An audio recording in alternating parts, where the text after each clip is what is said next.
Hello YouTubers, this is Zombie Jr. Here I am in Galloping Ghost Arcade in Brookfield, Illinois, the biggest and best arcade in the world. And I'm here with arcade legend of the industry, Paul Niemeyer, who has been the cabinet artist for one of the most iconic games in the arcade industry, and we're gonna go through some of them today here in the arcade. So not a better place to do it that tucked right in front of the arch. Thank you, Paul, for being with us. Oh, my pleasure, man. Let's have some fun. Absolutely. Awesome. So let's go inside. Okay, YouTubers, so now we're inside the arcade with Paul. Paul is gonna tell us now a little bit of how he got involved in the arcade industry. Well, it was kind of a surprise, to tell you the truth. I had some friends that saw an ad in the newspaper, and they called me up and said, dude, this is you, this is describing you. So I got myself a newspaper, and I found that ad, and I answered it, and then before I knew it, I was working at Bally, Midway. And my first game I worked on was Tron. I ended up doing all the color panels on Tron. It was pretty cut and dry. Disney had all the graphics all laid out for us, so it was not much in the way that we could really interject. But it had to be done perfectly, it had to be done right. So I kind of cut my teeth on that and showed them that I was able to get production artwork together. And before I knew it, I was doing all kinds of other stuff too. Awesome. So let's move to the Tron machine so he can show us some of what he did. So Paul, I'm gonna let you take it here and tell us a little bit about your involvement with Tron. Okay. Well, here she is. Here's John. It's funny. When they told us we were going to work on Tron, it was Doug Watson and I, and they had sent somebody out that had a video of the movie. We thought we were actually going to see the whole movie. That's like, it made it sound like we were going. So they took us up into a conference room, and I remember when we were telling everybody, to see the movie, man. They should be getting popcorn. Yeah. We'll see you guys in a couple hours. We'll let you know how it is. So they took us into this conference room, and then the TV, and they put the tape in, and they started it up, and it was about 15 seconds worth of video. They had no idea what we're looking at, what we're feeling. It's over. We're like, wait, what? Where's the rest of it? No, that's it. That's all you get to see. You got to be kidding me. You got us all jazzed up for a lousy 15 seconds. That's all of Tron we got to see. That was all we got to work with. So, they pretty much sent over all the graphics. Like all this stuff was predetermined.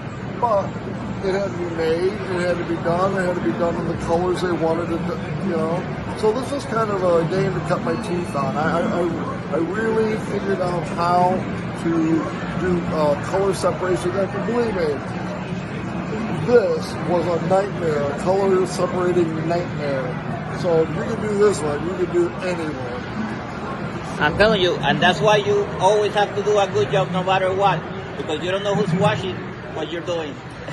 And then where your next opportunity is coming. Yeah, what he said. Alright, YouTubers, now we're in the iconic 500. Anybody that knows arcade machines knows 500. So I'm gonna let Paul talk about his involvement in this 500 project. Well, you see, we're here by 500. This is a great opportunity for me to work with Doug Watson again. Doug Watson's just an incredible talent. Our God, he's the one that did the header here. We were talking just recently about how we were always experimenting with different techniques and different art techniques to get the artwork. Doug decided, for whatever reason, to do this artwork on blueprint paper and use markers and colored pencils, and because the markers all bled on the blueprint paper. It was crazy. I don't know what made him do it, but it turned out great, and it was awesome. I ended up doing the control panel here. It was one of those things where, okay, who's up? Paul, you you're up, okay, great. Guess what? You're doing the control panel. Well, and that's how things were done a lot. It's like when it was open, that's what got put on a game. So it was a great opportunity to work with Doug again. We worked on Tron together, like about maybe half a year before that. So just great opportunity. Awesome. Thank you. All right, YouTubers, now we're in front of PacMan and PacMan Plus. Cole was involved in the art for PacMan Plus, plus one of my all-time favorites, Super Pacman. I have now a signed copy. Cole, can you tell us a little bit of the history of the art that you do? Well, yeah, absolutely. In fact, I have a little surprise myself when we just walked up to the game here. Back in the day, we weren't allowed to sign anything. But my boss, Paul Ferris, was so against that. He hated that. He boldly signed everything he ever did. But his edict to all of us was, okay, about signing, don't get caught. Right? Don't get caught. Do it, just don't get caught. The idea was to put it in and hope nobody noticed it. But once it got to production, it was too hard to take it out. So they just let it go. So now, case in point, my initials, PEN, which worked out pretty well. Thank you, Mom and Dad, for giving my initials a pen for an artist. That worked out okay. Anyway, my initials pen used to be right here underneath Pac-Man's arm and between his knee. I just noticed on this particular piece of artwork, somebody went in, Namco probably, and took my initials out. They've been there for 38 years prior to this. Fine, be that way. I don't care. I know I did it. He knows I did it. We all know I did it. Now we know. Now we know. And Paul, I want to tell us a little bit that you were talking about the gloves and the boots. Oh yeah. Here we go. With these guys, the welding gloves and the cowboy boots.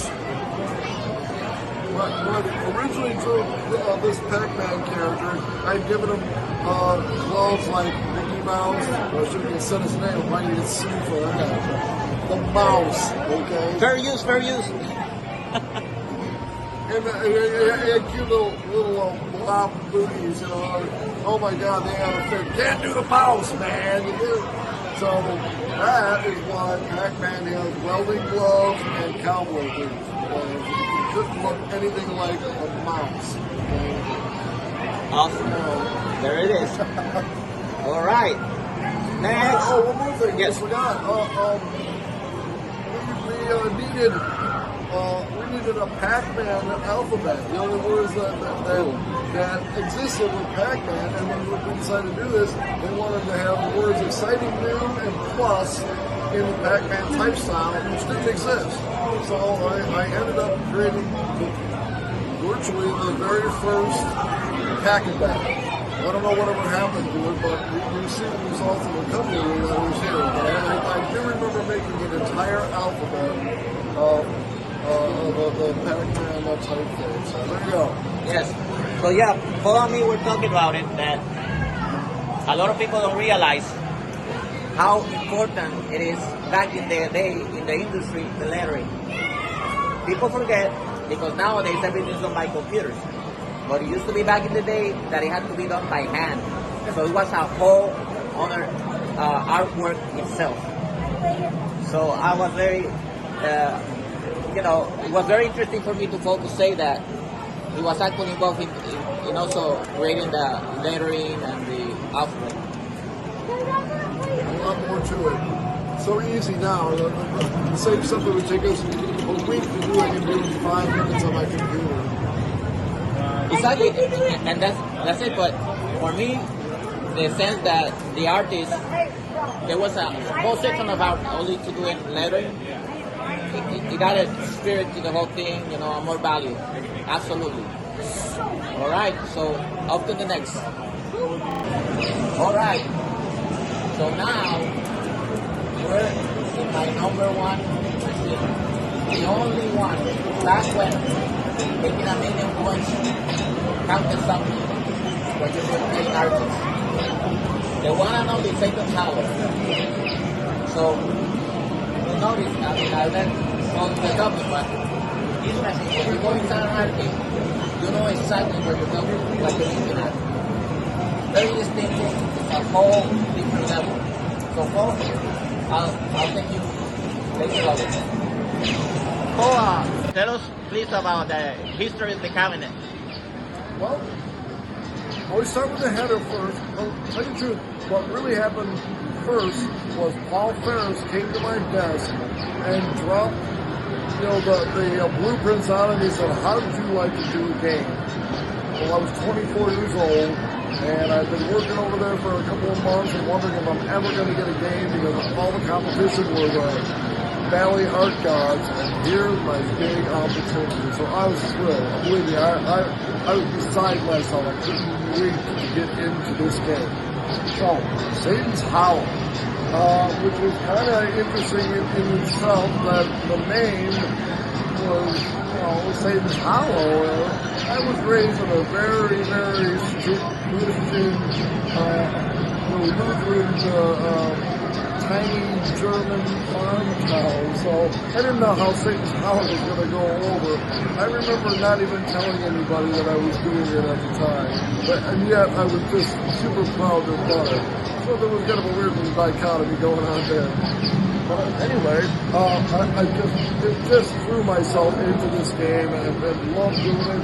Paul Ferris was incredibly supportive, and I just let myself go, and he let me go. He let me do anything I wanted to do on it, and I just had a ball. I really did. We ended up using a lot of the things that we did from Tron. George Gomez had designed this fantastic joystick, and also this blacklight bevel that we had from Tron. We ended up using it on this. To my knowledge, I don't believe we used it on any other game besides Tron and Satan's Hollow. So, quite a unique little game. And also, interesting enough, Satan's Hollow is actually Galaga. Okay? If you look at the programming, and you've ever played Galaga, then you can play Satan's Hollow, because it's pretty much the same thing, except you've got to build that bridge to go over to the other side of the game. There's actually two games in one. So one side is Galaga, and the other side is something completely unique that was just Satan's Hollow. Pretty interesting game. I'm so glad that I was a part of it. When it was all done and out, one day Paul Ferris came to my desk and he threw a bunch of letters on and he said, "Welcome to the party. You're famous. You have hate mail." Really? Sure enough, it was hate mail from television evangelists like Jimmy Swagger and who were Niemeyer? Yeah, there were three big ones. Jim Baker, right? Jim Baker was one of them, and I forget who the other one was, but I couldn't believe it. I was like, oh my God, hate mail. I'm famous. I made it. It's a big time, baby. Absolutely. So, yeah, we're going to talk a little bit about the side art. Yeah. Tell us a little bit about the side art. Okay. Well, my fellow artists kind of had a little fun, and this is my Jordan jump shot here. As Satan's making the three-pointer from the outside. It was very interesting in that I only had two colors to work with, yellow and black. That was it. So I had to make the best of it.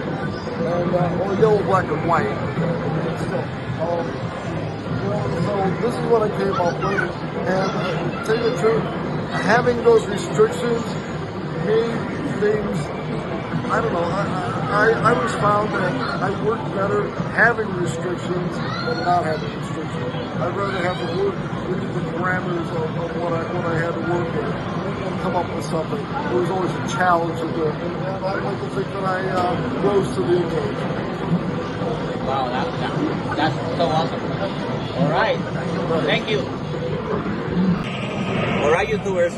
Now we're in front of another iconic arcade machine.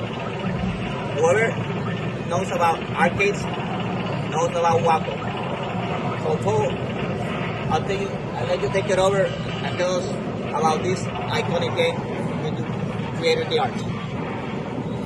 Well, Wacko's Wacko, right? I mean, come on. I don't even know who came up with this. For years, I thought Brian Colin was the one that came up with the idea of making the slanted cabinet. Turns out it wasn't.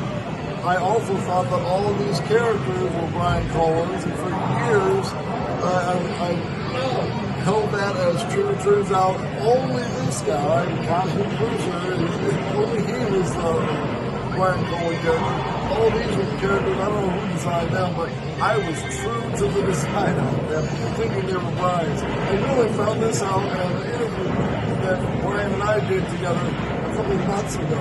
When we were comparing notes, and I'm like, wait a minute, how did that know? Turns out everything we thought wasn't true.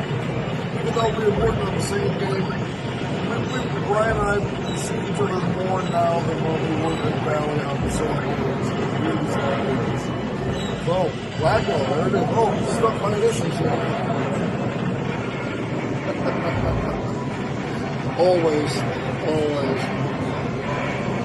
All right. Can you tell us a little bit about the panel art? Because we were talking about the letters. Oh, sure. And it's like a cartoon. Yeah, absolutely. Okay, back in the day, we had to do everything by hand, so I had to come up with cartoon lettering, and of course then do the cartoon lettering. So that's what this all is. It was great fun. It really was. And the nice thing about this is they were willing to throw some money at it, so we had a bunch of different colors to play with. That's always a lot more fun than just the limitations of 1 or 2 colors. All right. And now going to the side art.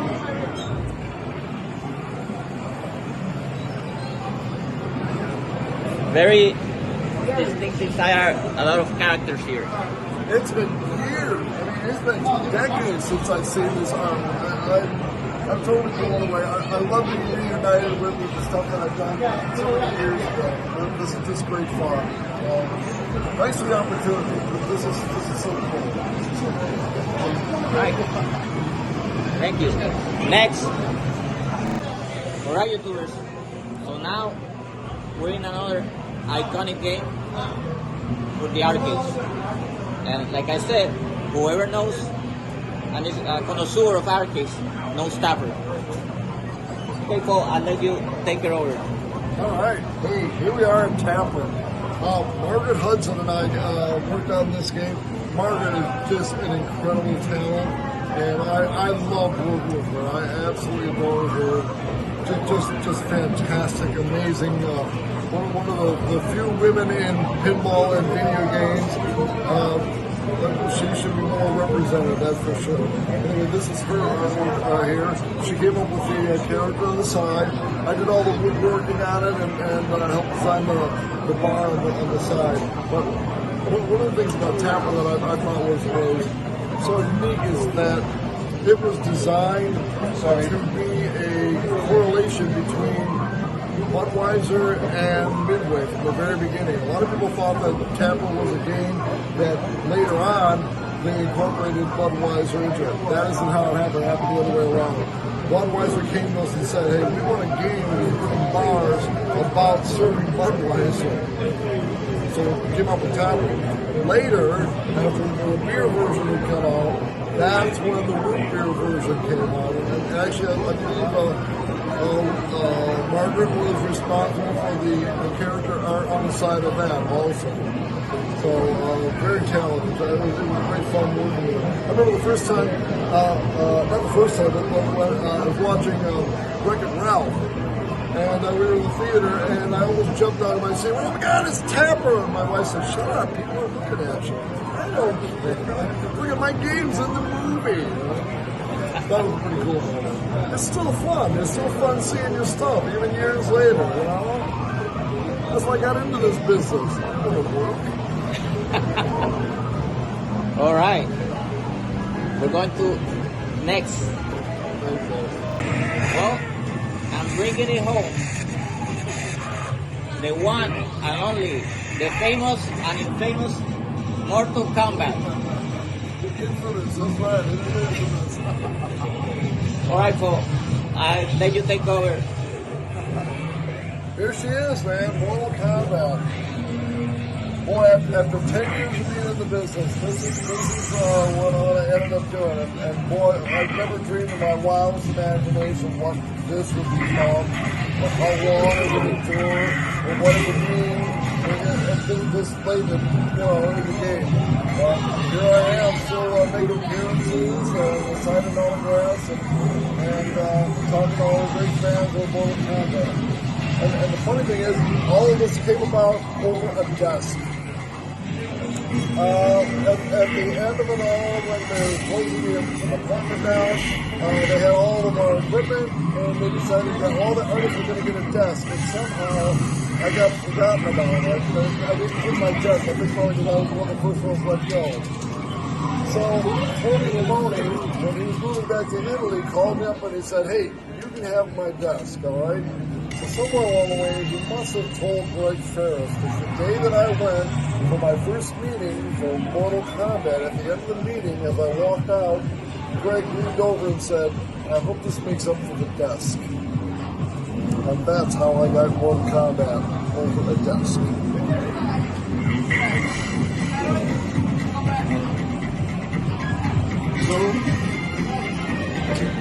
All right, YouTubers. So now for some final remarks. We have been through memory lane with Mr. Paul Niemeyer, the artist, as you saw, of so many iconic, historic arcade games. And what better place to do it than in the biggest and best arcade in the world, Galloping Ghost Arcade in Brookfield, Illinois. Thank you, Doc Mac, for letting us do all these interviews in here, in your facilities. And thank you for your support of the arcade industry and community. Paul, again, thank you. We're so grateful that we had this opportunity to do this today. So my pleasure, really it is. And thank you, fans, for being fans, because none of this would matter without you. It's all about you. Thank you. Thank you, everybody.